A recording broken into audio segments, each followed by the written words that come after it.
সকালে তার মৃত্যু হয়েছিল, বিকেলে কারাগারে পৌঁছেছিল মুক্তির আদেশ।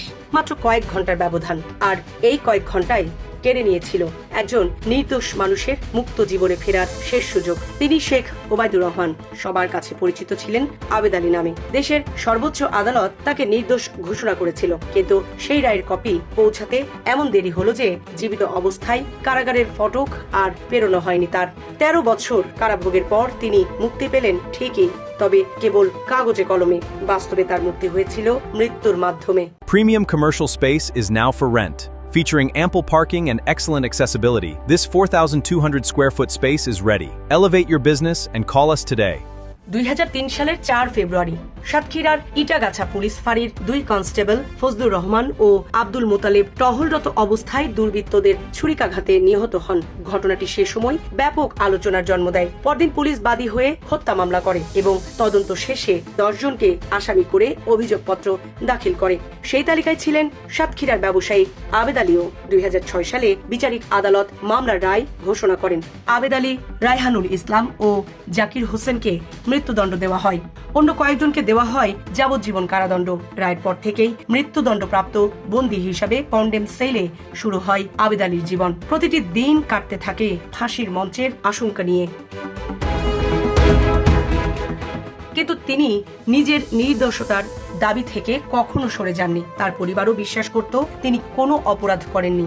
সেই বিশ্বাস নিয়েই উচ্চ আদালতের দ্বারস্থ হন তারা। 2011 সালের 11 ডিসেম্বর হাইকোর্ট মামলার নথিপত্র ও সাক্ষ্য প্রমাণ পর্যালোচনা করে নিম্ন আদালতের রায় বাতিল করেন এবং আবেদ আলীকে খালাস দেন। সাধারণভাবে এমন রায়ের পর একজন মানুষের মুক্ত হওয়ার কথা, কিন্তু আবেদ আলীর ভাগ্যে তা জোটেনি। রাষ্ট্রপক্ষ হাইকোর্টের রায়ের বিরুদ্ধে লিভ টু আপিল করে। আবার শুরু হয় দীর্ঘ আইনি লড়াই। 4 বছর ধরে মামলাটি ঝুলে থাকে। অবশেষে 2018 সালের 11 এপ্রিল আপিল বিভাগ হাইকোর্টের রায় বহাল রেখে চূড়ান্তভাবে ঘোষণা করেন আবেদ আলী নির্দোষ। আইনের চোখে তিনি তখন একজন মুক্ত মানুষ, কিন্তু কারাগারের বাস্তবতায় তিনি তখনও মৃত্যুদণ্ডপ্রাপ্ত বন্দী, কারণ আদালতের রায়ের কপি পৌঁছায়নি কারাগারে। এই প্রশাসনিক বিলম্বই তার জীবনের সবচেয়ে বড় ট্র্যাজেডি হয়ে দাঁড়ায়। আপিল বিভাগের রায়ের পরও আরো 6 মাস কন্ডেম সেলে কাটাতে হয় তাকে।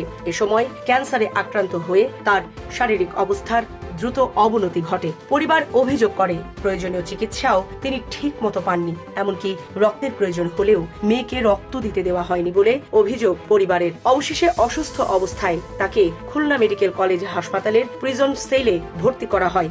সেখানে চিকিৎসাধীন অবস্থায় 2018 সালের 7 অক্টোবর সকালে মারা যান তিনি। সেদিন বিকালেই সাতক্ষীরা জেলা কারাগারে পৌঁছায় তার খালাসের রায়ের কপি। একজন মানুষ যিনি 6 মাস আগেই আইনের দৃষ্টিতে মুক্ত ছিলেন, তিনি মৃত্যুর কয়েক ঘন্টা পর আনুষ্ঠানিকভাবে মুক্তির কাগজ পেলেন। এ যেন এমন এক বিচার যেখানে আদালত ন্যায় বিচার দিলেও প্রশাসনিক ধীরগতি সেই ন্যায় বিচারের অর্থটাই কেড়ে নেয়। সেদিনের ঘটনাটি আজও আবেগ নিয়ে স্মরণ করেন তার পরিবারের সদস্যরা। মেয়ে নাজমা সুলতানা বাবাকে বাড়ি নিয়ে আসবেন বলে আগে থেকেই একটি ইজি বাইক ভাড়া করেছিলেন। দীর্ঘ 13 বছর পর বাবা ঘরে ফিরবেন, এই আনন্দে পরিবার অপেক্ষা করছিল। কিন্তু সেই ইজি বাইকে উঠেছিলেন জীবিত বাবা নন, তার নিথর মরদেহ। ছেলে আশিকুর রহমান শাওনের কণ্ঠে আজও সেই ক্ষোভ। তার প্রশ্ন ছিল, বাবা যদি নির্দোষী হন তাহলে তাকে 13 বছর কারাগারে থাকতে হলো কেন? আর খালাসের রায়ের কপি পৌঁছাতে 6 মাস লাগলো কেন? পরিবারের দাবি ছিল এই ঘটনার বিচার হওয়া উচিত, যেন আর কোনো নির্দোষ মানুষকে এমন পরিণতির শিকার হতে না হয়। স্ত্রী আম্বিয়া খাতুনের জীবনেও এই ঘটনা রেখে গেছে গভীর ক্ষত।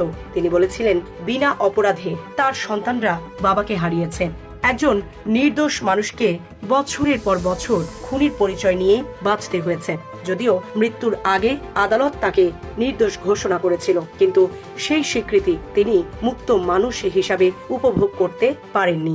জীবন অবাক না করলে কে করবে? 28% মিল্ক ফ্যাটের অবাক করার সাথে ফ্রেশ মিল্ক পাউডার। জীবন অবাক করুক প্রতিদিন। তবুও একটি বিষয় তার পরিবারকে কিছুটা সান্ত্বনা দেয়। জীবনের শেষ মুহূর্তে হলেও আদালত তাকে নির্দোষ বলে স্বীকৃতি দিয়েছিল। তার কবরকে আর কেউ খুনির কবর বলেনি। তার স্ত্রীকে আর খুনির স্ত্রী পরিচয় বহন করতে হয়নি। সামরিনা প্রীতি, ঢাকা এক্সপ্রেস।